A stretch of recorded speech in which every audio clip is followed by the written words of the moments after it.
Takže ahoj, ja vás zdravím. Dneska máme, ako som si myslel, 30. apríla a dneska čo robíme, tak ako vidíte podľa rýchlosti trápenia traktora, čo vám môžem počuť. Áno, tak pripravujeme podzemiaky. Hej. Na ostro. Trošičku mu povolíme. Pripravujeme podzemiaky aktívne, keďže pasívne to nemalo moc význam, takže ideme aktívne. No a vlastne testujeme taký spontánny minuloročný nabytek ešte, čo boli rotačky.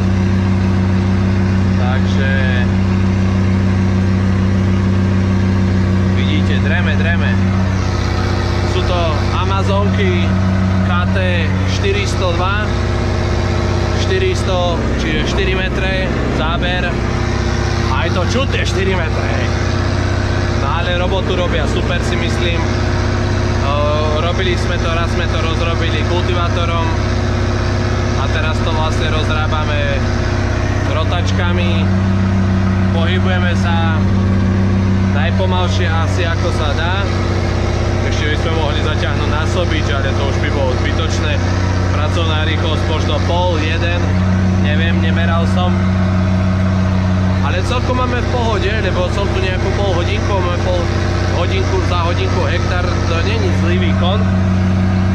Robíme na nejakých vyše 20 čísel, čo je počuť na tom 6-čeku. A robíme to na prach. Hej. Miestami fakt hrnieme kvantum tej zeminy, ktorá sa tam melie v tých nožoch. Takže vypadá to super. No a zajtra budeme sadiť, čiže teoreticky vás vítam pri Z2-ku z akcia Hranovček, nebo akcia Zemiačik. Nebo typujem, že to spojíme so zajtrajším sadením.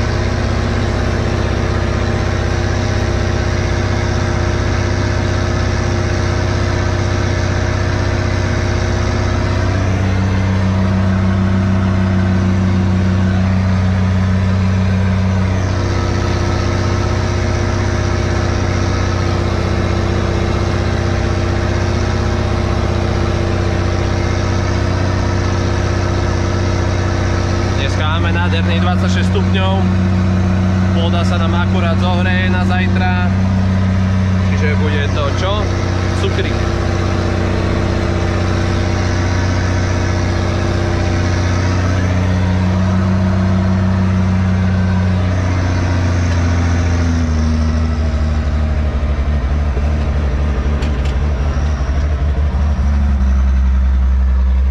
Vopred hovorím, nemáme nové nože na nich, čiže keby boli tie nože, čo majú zuby skoro 30 čísel, lebo majú väčšie ako toto, majú nejakých 32 čísel a zabil by som ich po rám, tak ten traktor by sa dosral.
vlastne veciach. Tu je to aj napísané, že ostrih vody,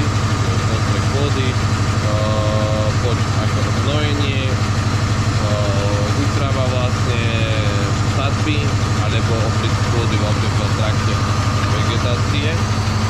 Čiže toto vlastne skúšame, som jednu tú srandu rozpustil, to si nechám na doma, lebo to je kríž rozpúšťať, lebo je to ako muka. Ideme sa natankovať a pôjdeme to vystriekať dáko. Nech to dáko schopne bude, aby sme nemali problém s tými našimi zemákmi. Tole máme už vody 850 litrov.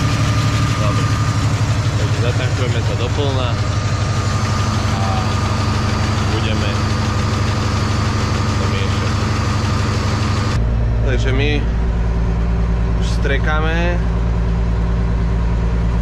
Pozerajme, ako to ide. Dosť tak aj schopne to ide.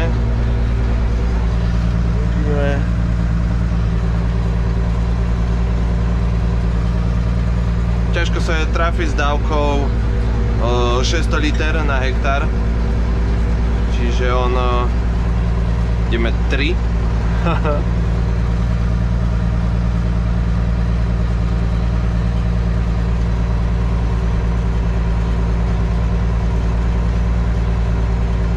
Striekame tým svojím kontrolom, tu vlastne som aj odložil nejaký ten sáčok.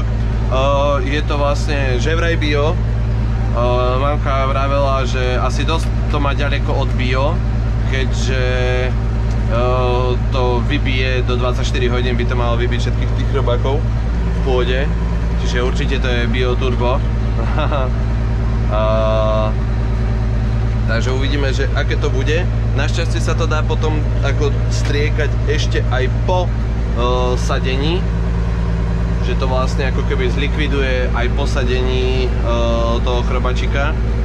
Čiže uvidíme, že čo aj ako. Možno to budeme aplikovať dvakrát. No, sám som zvedavý. Dosť to tak zaujímavo vypadalo v tom postrekovači, lebo vlastne keď som to mutil, to som vám mohol aj ukázať, dosť biedne sa to mutilo, ale doma už to išlo celkom fajn, keď si dáte vrtačku, nie? Takže uvidíme, ale tuto dosť fajne išlo. Druhá vec je, aký to bude mať efekt. Dúfajme, že to bude mať nejaký efekt na to. Ocino vlastne už traktor s jednou vlečkou sadby už stojí na záhone.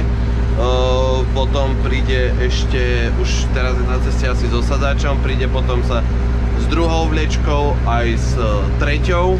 Čiže dneska akcia, ak sa podarí všetko, čo sa má, tak 5 čongníkov na poľu oporovo.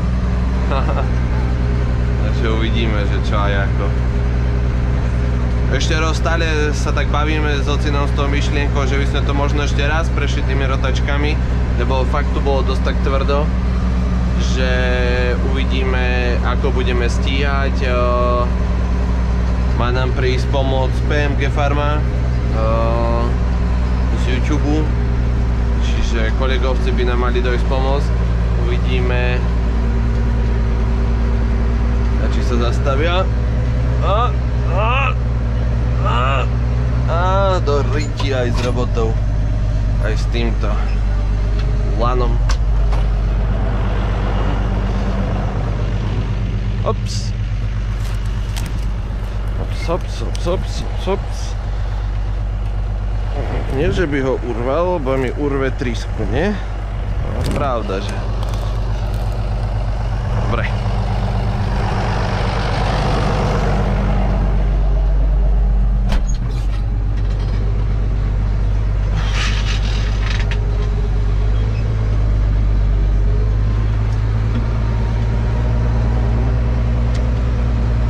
Ale do prčic, a dobre.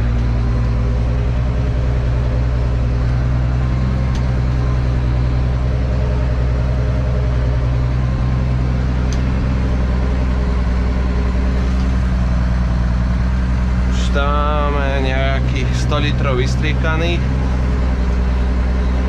ale tipujem, že budeme miestami chodiť asi na dvakrát.